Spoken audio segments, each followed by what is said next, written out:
Bonjour et bienvenue dans Complément d'objets, le magazine de l'actualité des objets connectés. Tout de suite, le sommaire de cette édition. Quand vos mains remplacent souris et clavier, c'est carrément Minority Report qui s'invite chez vous et c'est notre objet du désir, le boîtier Leapmotion. Objectif zéro papier, on en parle beaucoup dans les entreprises et ce sera sans doute bientôt une réalité grâce à PaperTab, la feuille de papier connectée. C'est notre objet de réflexion.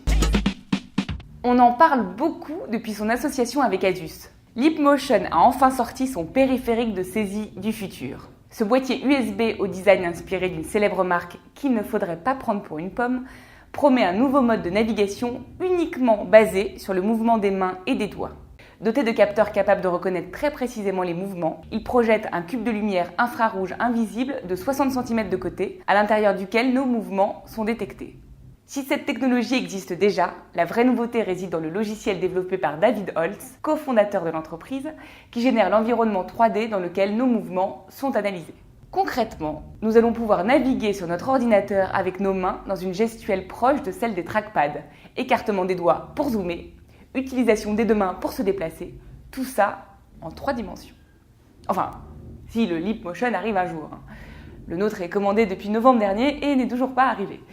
A priori, ce serait pour mars, ce qui nous donnera l'occasion de faire un test approfondi lors d'un prochain numéro de Complément d'objets. En attendant, s'il paraît peu probable que Leapmotion remplace complètement le bon vieux duo souris-clavier, il y a fort à parier qu'il viendra parfaitement compléter ces deux outils, notamment pour le gaming. Vivement la sortie d'un Pac-Man 3D.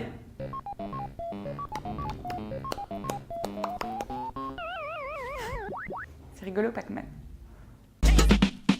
Présenté au CES de Las Vegas le 7 janvier dernier, l'écran souple PaperTab est une véritable feuille de papier augmentée, totalement flexible. Avec une taille de 10,7 pouces et fonctionnant avec un processeur Intel Core i5 Sandy Bridge, il est constitué d'une structure plastique intégrant un transistor par pixel et d'un écran e-ink. Ce PaperTab a été développé par une équipe de Human Media Lab de la Queen's University au Canada, en collaboration avec Intel Labs et la société Plastic Logic. Mais voyons plutôt comment cela fonctionne. Pour un usage idéal, il faut posséder plusieurs PaperTab car ils sont capables de se reconnaître entre eux et d'évaluer les distances qui les séparent. Ils se reconnaissent également par contact. Lorsque je touche un document sur une feuille avec un autre, il ouvre le document et le lit. On peut aussi assembler plusieurs PaperTab et visionner un document en grand format.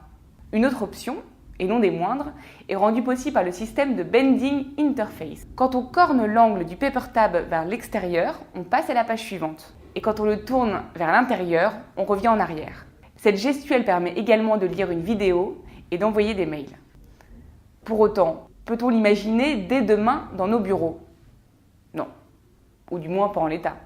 Car s'il y a de réelles opportunités de développement pour PaperTab, et là je pense par exemple au poids de cartable de nos chères têtes blondes, pour concurrencer les tablettes, il va falloir apporter les vrais plus.